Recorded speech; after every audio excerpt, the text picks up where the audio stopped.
Indeed, a very good evening, Regina. We are coming to you live from Kajiado County, which is county number 34, which has over 1 million people residents here at Kajiado County. And it's a county that experiences a lot in terms of drought, the effects of drought. And given that today we are focusing on matters education, especially matters junior secondary schools, and also the competency-based curriculum, I have about 3 guests on set to get to elaborate and break down matters education. With me to my far right is Peter Namasaka. To my left is Peter Namasaka, who is the deputy head teacher of Kajiado Primary School.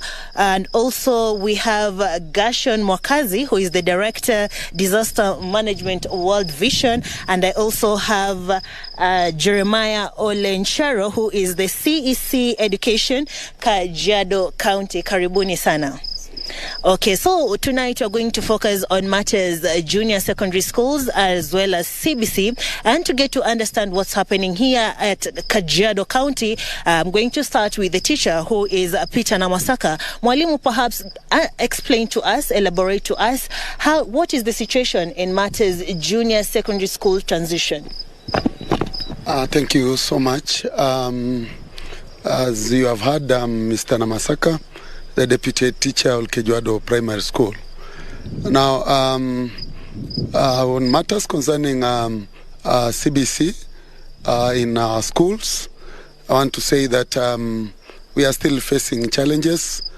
We have started, but we have several challenges, numerous challenges that are embedding the smooth implementation of the said curriculum.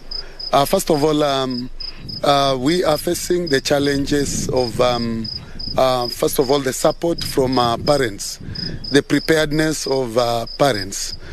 Given that these parents, they have very little knowledge to do with the CBC, this new curriculum, given that for them they did 844 or other systems. And you see, they are supposed to be at the center of the implementation of this new curriculum. So we find that a lack of knowledge on what entails CBC, you find that they don't play their part as required as parents. We also have another challenge of the curriculum content, the structure itself. When you look at it, it's a bit technical, it's a bit tough compared to the level of learners.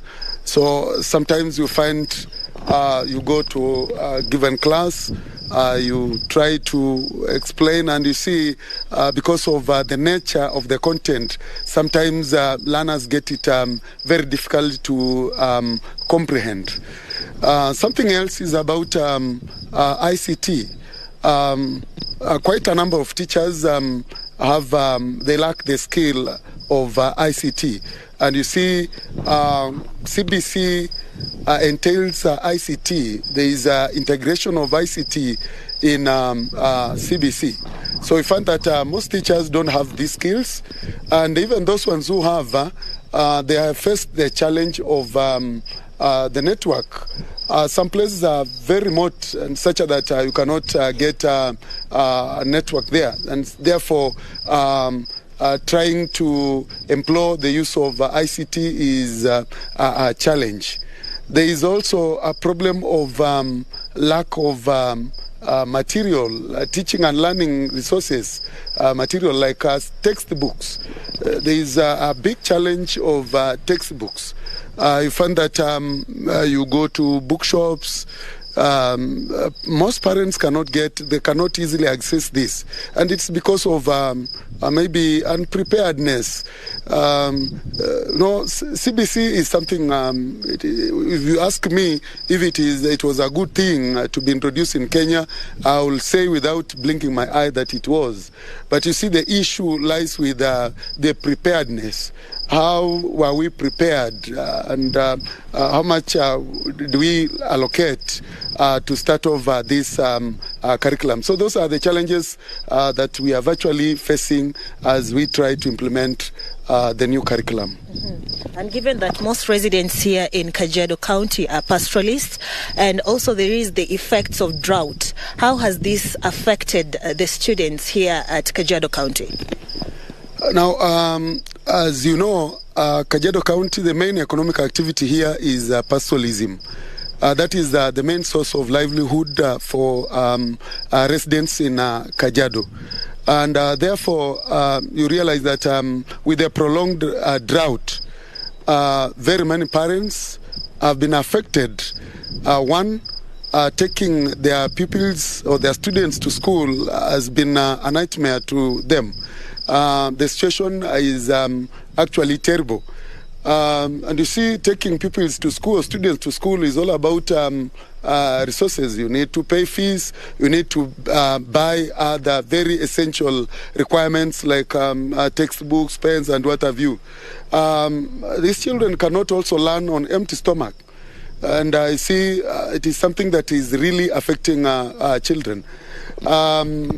Also, parents are now struggling to at least ensure that the very little or few animals that are remaining, they can survive. And therefore, sometimes there is that tendency of parents pulling pupils out of school so that at least they can ensure that the little animals that are remaining, at least they can help in making them survive.